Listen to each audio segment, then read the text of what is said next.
Okay, guys, welcome back to the Young Talkers podcast.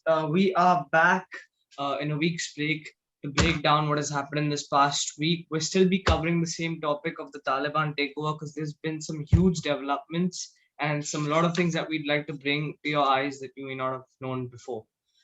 So, would you like to start us off? There's a insurgency movement kicked off right away.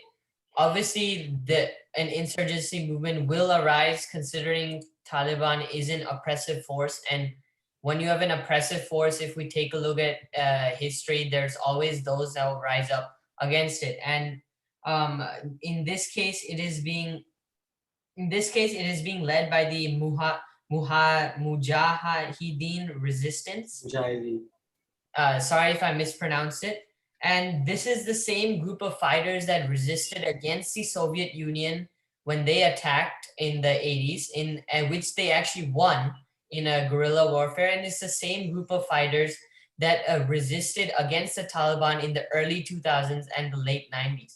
So these are very experienced fighters, and we can see that as they swiftly took three districts within a week span in Afghanistan itself. So I think there is still some hope for the Afghanistan people, but it will. I'm not sure how long this resistance can last without international help. Uh, Yeah, I think recently after that week of three districts being taken over, that was a fourth district that they even got. So I think it's great that people are not really great that people are dying, but like the situation is kind of seeing as improved by some people because I think right now in Afghanistan, the Mujahideen is the only hope. And as last week, how we talked about the Taliban actually talking about women's and giving women position in the government, but I think that's all just like a facade that they had. It was because just to show the international community about how the Taliban functions. But last week itself, there were women protesting all around Afghanistan, especially Kabul. A large protest happened from the women for their rights, and I think people are also like now the international community is also seeing this situation that's actually happening.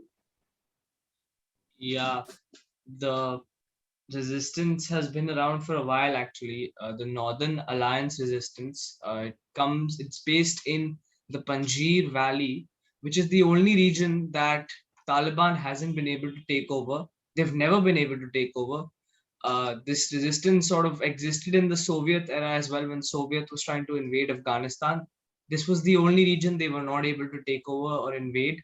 The Panjshir Valley, basically, it's a very complicated area geographically, which gives the people over there the upper hand when it comes to evading attacks and defending attacks. So they've been free from rule of other countries and free from the rule of Taliban for like a long time. And essentially, right now, what you have is two leaders. One is Amrullah Salah and Ahmad Masood, who is the son of the founder of that resistance. And Amrullah Salah is currently the self-proclaimed caretaker president. So essentially, like when the president flees, it's his job to sort of run the country.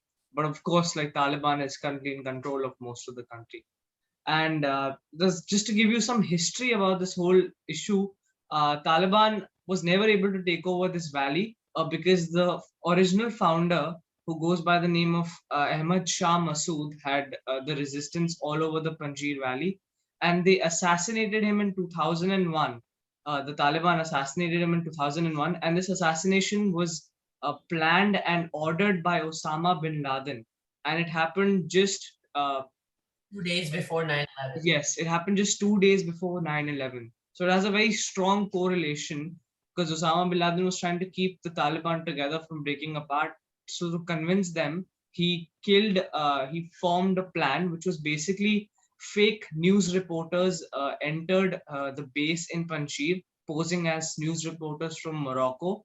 And when they got into the helicopter to interview him, they had a suicide bomb in the camera that blew up and killed the original founder, who is Ahmad Shah Massoud.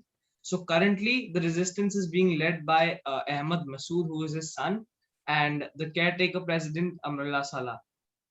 The population of the area is like 173,000, and they have, like we said, taken back 3 districts so far. So they are being looked at. I mean, the whole of Afghanistan is hailing them as heroes, war heroes, national heroes, and they've also received a lot of support from like legitimate countries like France, India, and Iran in the past. So they're pretty strong and legit resistance who are looking forward to lead like a guerrilla movement. But once again, at the end of the day, this movement will be limited to the valley, the Panjshir Valley, and the leader of this movement himself, in an op-ed in the Washington Post, said that if the Taliban warlords launch an assault, they will, of course, face staunch resistance from us. Yet we know that our military forces and logistics will not be sufficient. They will be rapidly depleted unless our friends in the West can find a way to supply us without delay. Yeah, And I the, think. Go the ahead. thing of Sorry. resistant movement right now, there's some echo. Never mind. Continue. You're fine. Okay, so right now they're entirely using weapons that they have collected over the past 20 years. And this has really raised into question, number one, the fact that the leader of this movement had to write in public an op-ed, meaning that NATO allies have not been supportive of this in private. So he had to turn to public means. Number two, the fact that they're only using weapons that they themselves have collected over the past 20 years, which once again proves the point that um, all of these countries at this moment are focusing on themselves, because it's a very precarious scenario in Kabul, because the Taliban is actually initiating the evacuations of Americans. It's not, don't let the news fool you. The evacuation of Americans, British, is all because of Taliban cooperation. It's not because the Americans are fighting back. So the reason why the Americans, British can't give any support, because if they do, that'll create a really bad hostage situation that Hmm. they just can't afford politically. Yeah. Also, to what Som was saying, there's another problem that we did not discuss in the last podcast. Taliban is a lot stronger than they were 20 years ago, and part of the reason is because they have access to military equipment left behind by America now. For what we know, temporarily could be permanently, this equipment will be here with Taliban forever as long as they rule. But they didn't have access to this, so they're a lot more better equipped with better like artillery. And I think this shows another problem, that when you start wars in other countries such as Vietnam, such as Syria, such as Yemen, such as right now in Afghanistan, like USA has done in so many other countries, when you leave that war, when you evacuate, you of course leave a lot of guns, you leave a lot of arms, and that those arms are now accessible by the people you are fighting, terrorist organizations such as ISIS. How do you think they have American made AR-15, AK-47s, AK-56s? This all comes from America's lackluster arms surplus, if I'm trying to put it in a way. There's just so much of it abandoned in bases that are being taken over by these organizations, that it's now Also, in their hands.